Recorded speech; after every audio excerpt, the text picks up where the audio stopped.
Bismillahirrahmanirrahim. Assalamualaikum warahmatullahi wabarakatuh. Kita berjumpa kembali di mata kuliah data mining, dan di video ini kita akan membahas untuk bagaimana melakukan evaluasi model, yang mana kita akan fokus ke teknik klasifikasi. Adapun sub CPMK dari mata kuliah ini atau pertemuan ini ya adalah mahasiswa mampu menilai hasil pemodelan yang sudah dilakukan. Jadi sub CPMK masuk di sub CPMK 11. Materi di sub CPMK ini berfokus tentang bagaimana kita mengevaluasi hasil pemodelan untuk memastikan model yang dibangun memberikan performa yang baik. Dan ini ada beberapa indikator kemampuan yang nanti kita bisa dapatkan setelah kita menyelesaikan sub CPMK 11 ini, yang meliputi bagaimana kita dalam menentukan metrik evaluasi, melakukan evaluasi model, melakukan analisis hasil evaluasi, dan juga dokumentasi hasil dari keseluruhan analisis yang sudah dilakukan. Kita masuk di framework data mining yaitu KRIPS-DM, di mana proses evaluasi adalah tahapan terakhir ya dari tahapan KRIPS-DM itu sendiri sebelum dilakukan proses development. Ya, tadi sesuai dengan indikator yang sudah kita jelaskan di slide sebelumnya, maka ada 4 aktivitas atau 4 hal yang akan kita lihat atau kita lakukan di bagian evaluasi ini.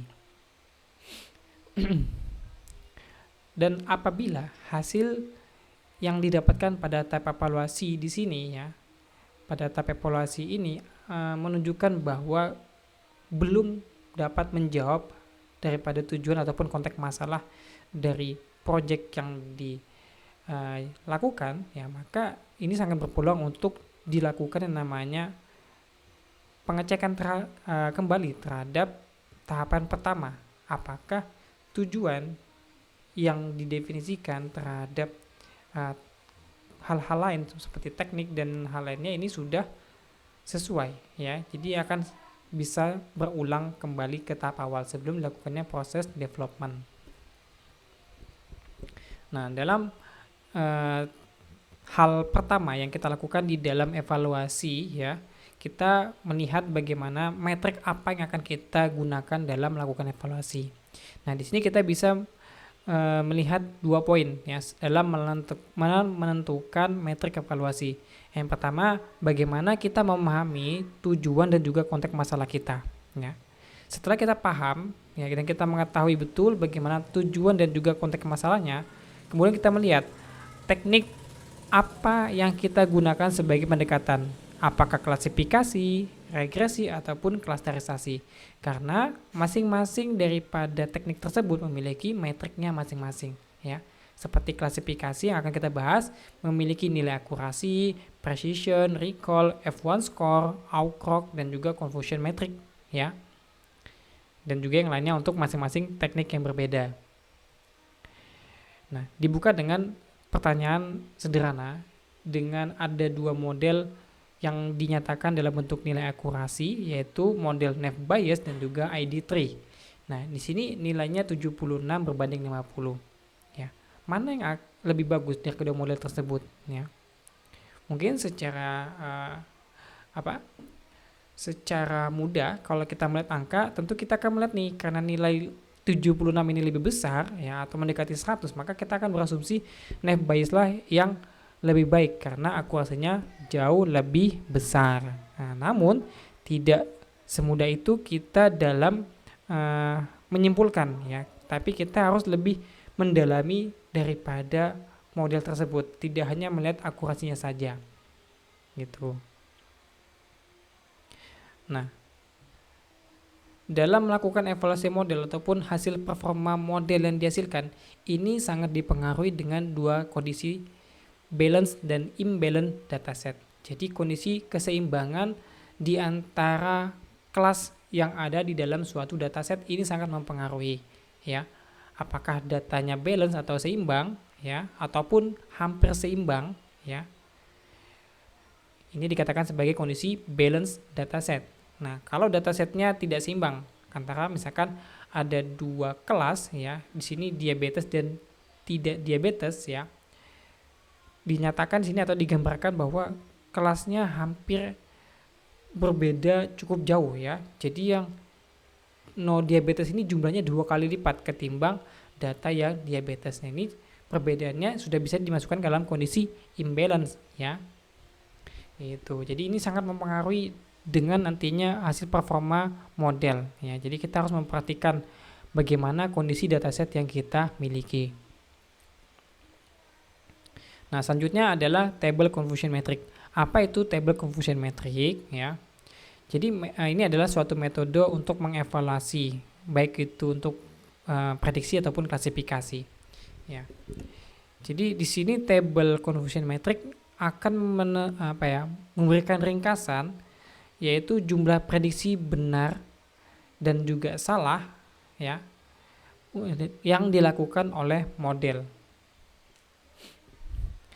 Kemudian di dalamnya juga akan membahas tentang bagaimana sih hasil prediksi model ya yang dibandingkan dengan kasus nyatanya gitu ya. Jadi nilai prediksi modelnya apa nanti akan dibandingkan dengan nilai nyatanya. Apakah sama seperti itu. Dan poinnya adalah ketika model dinyatakan baik ya pasti dia mempunyai nilai TP dan juga TN yang lebih tinggi dari nilai FV dan juga FN ya. Dan ini semua akan dipengaruhi dengan masalah balance dan juga imbalance dataset itu. Ya. Jadi kalau kita metriknya di sini ya ada TP. TP ini adalah true positive atau kondisi di mana model benar-benar memprediksi kasus yang positif sebagai positif. Ya. TN begitu juga seperti TP, berarti model benar-benar memprediksi atau mengklasifikasikan data negatif sebagai negatif. Nah, kalau false positif berarti datanya positif sebenarnya tapi diklasifikasikan sebagai negatif, sedangkan yang FN adalah data negatif yang sebenarnya dan diprediksi oleh model sebagai positif. Jadi dia berkebalikan ya untuk yang false positif dan juga false negatif. Adalah kebalikan dari TP dan juga TN. Nah, intinya table confusion metric adalah bagaimana dia melihat tingkat error model yang dijalankan. Yang mana akan dibandingkan berdasarkan hasil prediksi model terhadap data aktualnya dengan melihat nilai TP, TN, FP dan juga FN. Contoh kasus sederhana, kalau kita ingin memprediksi kucing ya. Di sini kucing kalau dia benar-benar hewan ini adalah kucing maka dia masuk di yang positif atau kelas kucing ya. Tapi jika bukan dia akan masuk ke kelas yang negatif atau bukan kucing ya. Jadi kita bisa membacanya baik dari aktual ke prediktif atau sebaliknya sama, yang penting kita tahu mana posisi TP, TN, FP dan juga FN-nya. Jadi di sini kita mendapatkan informasi bahwa kalau true positif itu ya model dengan tepat memprediksi gambar kucing sebagai kucing ya. Begitu juga untuk yang true negatif. Berarti model dengan tepat memprediksi gambar sebagai bukan kucing gitu. Sedangkan untuk yang FP atau false positif, model memprediksi gambar kucing sebagai bukan kucing ya, berarti dia memprediksinya sebagai anjing. Begitu juga untuk yang false negatif, sebenarnya dia bukan kucing tapi diprediksikan sebagai kucing gitu. Nah, jadi gambarannya kurang lebih simpel seperti itu untuk table confusion metric. Nah, dari table confusion metric kita bisa mendapatkan yang namanya nilai akurasi. Di mana nilai akurasi di sini adalah menggambarkan seberapa akurat model dalam mengklasifikasikan atau memprediksikan dengan benar semua data di dalam dataset yang diberikan. Ya. Dengan dengan nilai formula yang dinyatakan sebagai pada di layar ya, akurasi adalah TP ditambah TN dibagi semua data dari TP ditambah FP ditambah FN dan juga ditambah TN. Nah, contoh perhitungannya kurang lebih seperti ini ya. Maka kita akan mendapatkan nilai akurasi 78% gitu ya. Nah, untuk interpretasi atau bagaimana pengetahuan yang kita dapatkan dari nilai akurasi. Jadi kalau akurasinya misalkan tinggi ya, tinggi ini bisa kita asumsikan misalkan di atas 80 itu sudah eh, cukup sangat baik ya, sudah sangat baik di atas 80. Kalau di atas 70 ya sudah baik ya. Tapi kalau di bawah 60 ya bisa jadi kita menganggap bahwa model ini belum cukup baik ya.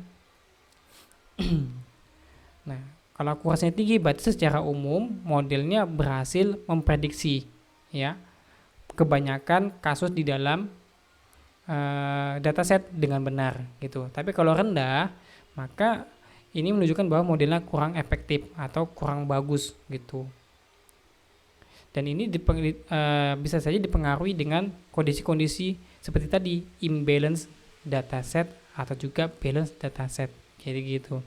Ya, jadi di sini kita tidak bisa percaya langsung dengan nilai akurasi. Kita harus melihat data-data dari nilai-nilai lain ya, dari hasil evaluasi modelnya. Jadi akurasi ini baru satu dari beberapa nilai yang akan kita evaluasi ya, jadi tidak bisa langsung dipercaya karena ini akan sangat menyesatkan atau membuat kita salah persepsi nantinya. Nah, sekarang kita akan melihat dulu ada dua tipe error dan tingkat bahayanya ya. Jadi tadi kita sudah lihat ada false positif dan juga false negatif. Nah, false positif ini masuk ke dalam error tipe 1 ya. Sedangkan yang FN ya masuk ke error tipe 2.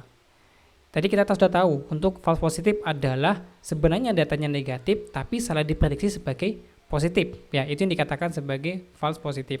Sedangkan false negatif adalah data positif yang salah diprediksi sebagai negatif ya. Sekarang coba kita lihat dalam bentuk kasus. Contoh untuk jantung koroner ya. Untuk tipe 1 ya, pasiennya sebenarnya tidak menderita jantung koroner, tapi dia diprediksi sebagai penderita ya. Nah, sedangkan kalau yang nomor 2, kenapa ini menjadi sangat berbahaya? Karena coba kita bayangin bahwa ada penderita jantung koroner yang sudah kronis tapi dia dikatakan oleh modelnya tidak menderita ya. Tentu dampaknya akan sangat berbahaya dibandingkan dengan yang error tipe 1 tadi ya. Gitu. Sedangkan kalau kita lihat detailnya bahwa kalau kita pindah nih kasusnya ke kasus diagnosa diabetes. Jadi sebenarnya false positif ini dipengaruhi ya dari model yang terlalu sensitif atau datasetnya tidak seimbang ya. Sedangkan kalau false negatif ini dipengaruhi oleh model yang terlalu percaya diri atau konservatif ya dalam melakukan prediksi, atau juga bisa diakibatkan dari jumlah fitur atau parameter yang terlalu sedikit. Jadi dia tidak cukup untuk mendeteksi pola kelas dari masing-masing pola data dari masing-masing kelas ya dalam suatu dataset. Ini kita bisa lihat nih di kasus diagnosa diabetes ya. Untuk false positif atau tipe 1 dan tipe 2 error ya. Frekuensi yang bisa diterima ini lebih banyak di bagian yang tipe 1. Sedangkan yang tipe 2 ini nggak bisa ditoleransi, maka dia harus kita tekan semaksimal mungkin. Sedangkan kalau dalam jangka pendek ya, tentu yang error tipe 1 ini akan jauh lebih kelihatan. Ya, contohnya orang yang sehat dikatakan sakit, dia akan stres dan seterusnya. Sedangkan kalau orang yang sakit dikatakan sehat, tentu dia akan bisa jadi abai gitu ya. Itu dalam sisi jangka pendek. Tapi kalau dalam jangka panjang kita bisa melihat nih, ketika nanti hasil daripada diagnosanya ini akan dicek secara berulang, maka akan ada koreksi, maka ini akan menekan atau menghilangkan dampak ya. Nah, sedangkan pada error tipe 2 ini akan sangat berbahaya gitu. Bisa jadi akan terjadi komplikasi ya, gagal ginjal dan seterusnya. Jadi untuk error tipe 1 dalam model ini sangat prioritasnya dia cukup rendah ya. Prioritasnya cukup rendah dibandingkan yang tipe 2. Jadi kalau yang error tipe 1 kita bisa menekan atau mengoptimalkan nilai precision, sedangkan di error tipe 2 kita harus fokus ke yang namanya recall gitu. Nah, ini sekarang kita mulai mengenal. Tadi ada istilah recall dan juga precision. Recall adalah sensitivitas atau true positive rate. Ini adalah istilahnya. Jadi recall ini sebenarnya mengukur kemampuan model dalam menemukan semua kasus positif di dalam dataset ya. Jadi kita ngitung berapa banyak sih semua kasus positif itu ya. Sedangkan precision dia adalah mengukur dari sekian banyak dataset sekian banyak data kasus positif, mana sih yang benar-benar positif. Ya, dia akan menselektif lagi dari jumlah kasus positifnya. Ya, jadi ini adalah dua hal yang berbeda. Kalau recall nunjukin kuantitatif, sedangkan precision nunjukin kualitas ya atau akurasinya. Nih sebagai contoh, saya memiliki data, misalkan datasetnya 100 orang yang terdiri dari non diabetes atau kelas negatif 75 dan diabetesnya 25. Ya ini sudah sangat imbalance sekali ya karena 75 berbanding 25 gitu. Nah, katakanlah saya mempunyai dapat data yang true positifnya sekitar 17 orang ya karena data yang akan diujikan sebanyak 25 ya. Di sini 17 tambah 3 tambah 5 ini sekitar 25 data yang akan diujikan secara random dan ternyata 17 orang ini masuk diprediksi benar sebagai positif karena dia TP. Sedangkan untuk 3 dia masuk ke false positif dan 5 sebagai false negatif. Gitu. Ya. Nah, recall tadi mengukur berapa banyak orang sakit yang berhasil dideteksi. Dengan rumusnya untuk recall adalah TP dibagi TP yang ditambah dengan FN. Berarti 17 dibagi 17 tambah 5 dapatlah nilai sekitar 77. Ya, 77 ini adalah modelnya berhasil memprediksi sekitar 77% dari data orang sakit yang ada di dalam dataset. Nah, sedangkan precision ini akan mengukur akurasi model terhadap data yang sudah diklasifikasikan sebagai betul positif. Ya. Dari 77 kita bisa melihat nih, 77 ini kalau dihitung akurasinya didapatkan adalah 0,85 ya. Berarti dari 17 orang ini ya, anggap dari 17 orang ini bahwa yang benar-benar dia 17 orang dia mendapatkan akurasi sekitar 85. Ya bisa jadi sekitar 15 orang yang benar-benar dia diklasifikasikan sebagai positif diabetes gitu. Sisanya salah. Ya, jadi yang satu mendefinisikan berapa jumlah data, yang satu memverifikasi data-data tersebut seberapa banyak data yang benar gitu ya. Jadi interpretasi untuk recall dulu ya. Jadi recall kalau dia tinggi berarti modelnya berhasil mendeteksi sebagian besar kasus positif. Sedangkan kalau recall rendah berarti menunjukkan bahwa modelnya ini menunjukkan bahwa banyak kasus positif yang terlewatkan gitu ya. Berarti dia banyak memprediksi sebagai yang salah. Nah, sebagai catatan bahwa precision tinggi dapat terjadi dengan rekayasa model ya yang menghindari prediksi positif terlalu sering. Ya, jadi kita akan melakukan tuning atau hyperparameter untuk modelnya sehingga kita bisa mendapatkan nilai precision yang tinggi. Sedangkan kalau interpretasinya si precision ya, kalau precisionnya tinggi berarti semakin besar prediksi positif model adalah benar ya. Tadi sudah saya katakan bahwa recall itu menunjukkan kuantitas atau jumlah. Sedangkan precision menunjukkan akurasi dari jumlah data yang sudah didapatkan itu ya. Nah, sebagai catatan bahwa ketika recall-nya tinggi ini bisa mengarah kepada banyak false positif yang tidak pada banyak false positif ya. Jika model terlalu agresif dapat memprediksi positif. Nah, sedangkan untuk F1 score. Jadi F1 score ini adalah nilai harmonisasi atau rata-rata di antara precision dan juga recall. Ya, jadi kalau misalkan kita didapatkan si precisionnya 0,85 dan recallnya adalah 0,75, ini akan dihitung rata-ratanya dari keduanya berapa, begitu ya. Maka kita dapatkan adalah sekitar 79%. Nah, adapun untuk interpretasi F1 score adalah ketika F1 score-nya tinggi, berarti modelnya antara precision dan recall-nya seimbang, relatif seimbang. Kalau rendah berarti ada yang tidak seimbang di antara precision ataupun recall-nya. Ya. Bisa saja precision-nya tinggi, recall-nya rendah. Ya. Dia pasti bertolak belakang gitu. Kalau precision-nya tinggi, recall-nya rendah, ataupun recall-nya tinggi, precision-nya rendah gitu. Adapun AUK rock. Jadi AUK ini adalah area under rock ya, curve. Nah, rocknya sendiri adalah receiver operating karakteristik gitu. Nah, AUK ini dia akan mengukur kinerja model dalam membedakan kelas positif dan juga negatif, atau jika ada lebih dari 2 kelas dalam satu dataset ya. Dia akan menunjukkan membedakan seberapa bagus model dalam membedakan kelas dengan baik gitu ya.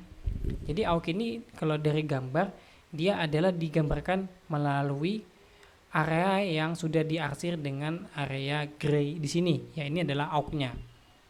Sedangkan rock-nya adalah yang di bagian atas. Ya. Kita next dulu. Nah, kita lihat interpretasi daripada AUK. Jadi AUK ini kalau misalkan dia interpretasinya 0 hingga 1 nilainya. Kalau AUK-nya adalah 1 berarti modelnya sempurna. Tapi kalau AUK-nya di bawah 0,5 berarti modelnya tidak lebih baik dari tebakan acak. Sedangkan kalau AUK-nya kurang dari 0,5 maka ini menunjukkan bahwa modelnya kinerjanya lebih buruk dari tebakan acak gitu. Nah, di sini kita akan lihat nih. Ada AUK ya, yang abu-abu ini AUK dan rock. Rock ini adalah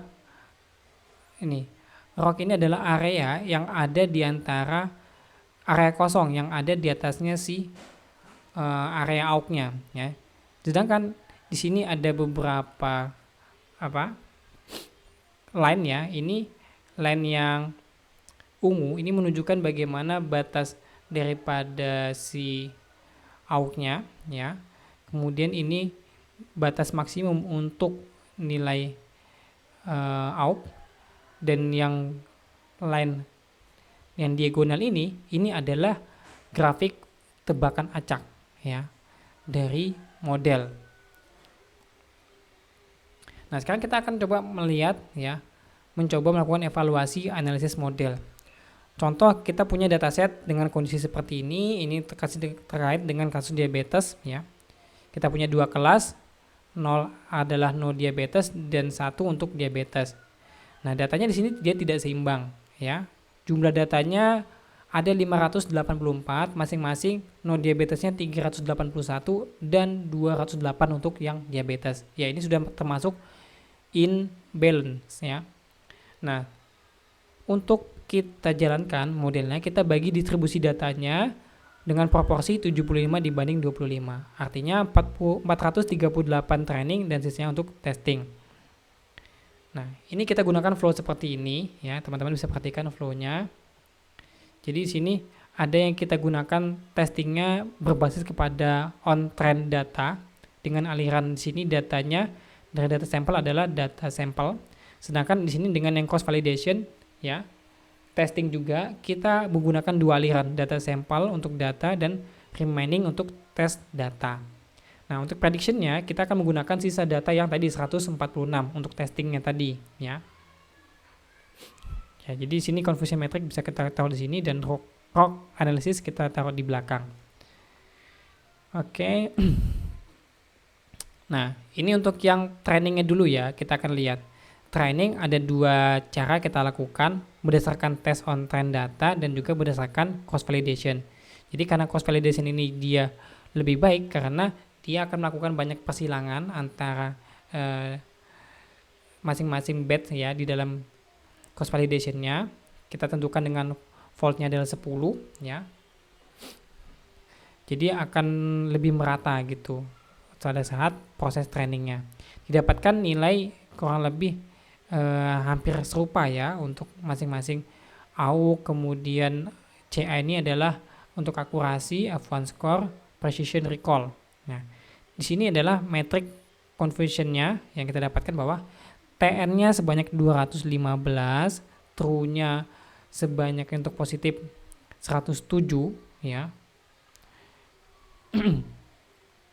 Jadi dia melakukan training terhadap data training ya. Data trainingnya tadi sebanyak 438. Jadi memang banyak seperti ini. Nah, pada saat training ya, di sini selisihnya cukup banyak ya untuk yang error tipe 2 dan error tipe 1 sekitar 20 ya selisihnya. Nah, sekarang kita lihat untuk yang testing model ya. Testing model dengan nilai untuk yang sisanya tadi 146.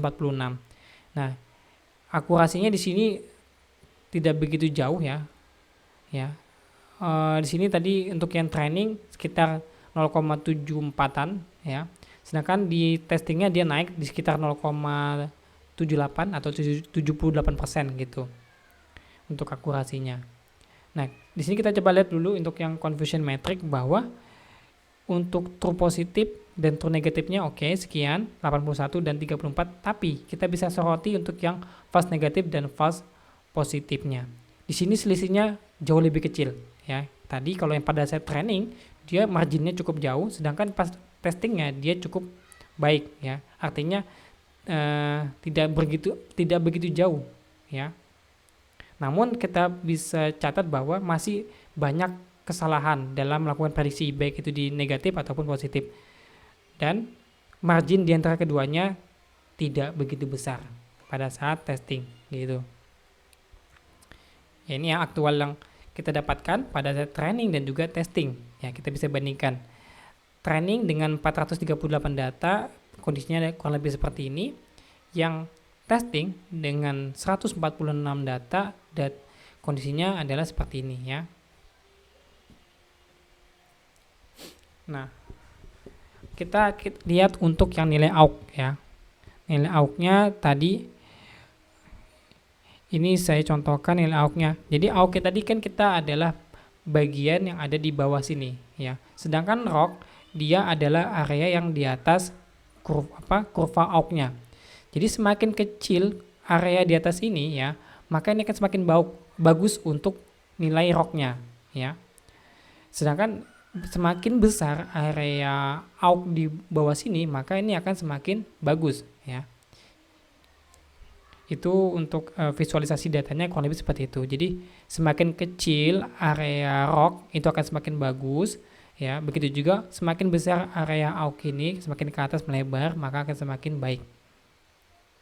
Nah, ada dokumentasi hasil analisis yang bisa kita simpulkan bahwa dari model ya, AUK-nya kita lihat sebesar 0,856 atau sekitar 85%.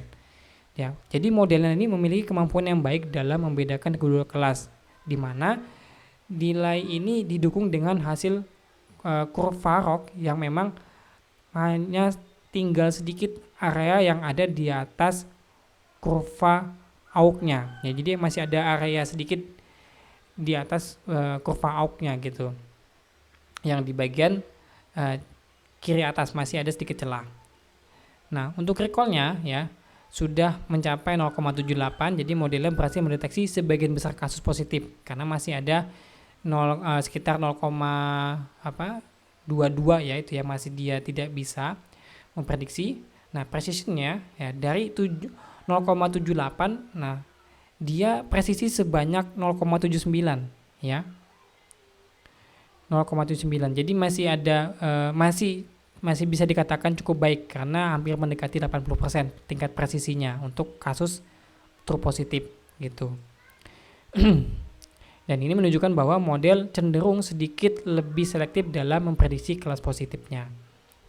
Nah, F1 score-nya jadi karena di sini nilainya relatif seimbang ya antara recall dan precision 0,78 dan 0,79 dirata-ratakan, maka didapatlah nilai 0,789 ya. Ini cukup selaras karena perbedaan antara recall dan precision tidak begitu jauh. Nah, untuk CA atau classification akurasi ini sebanyak 0,788 ya. Jadi secara umum modelnya mendapatkan akurasi sebanyak 78% untuk memprediksi kelas ya. Secara umum ini sudah cukup baik gitu.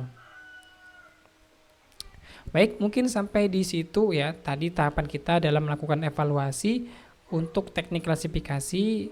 Teman-teman bisa mengecek lagi untuk proyeknya dan dilakukan evaluasi ya, berdasarkan metrik-metrik sesuai dengan teknik yang sudah digunakan. Saya rasa cukup sampai di sini dari video penjelasan ini. Akhir kata, wassalamualaikum warahmatullahi wabarakatuh.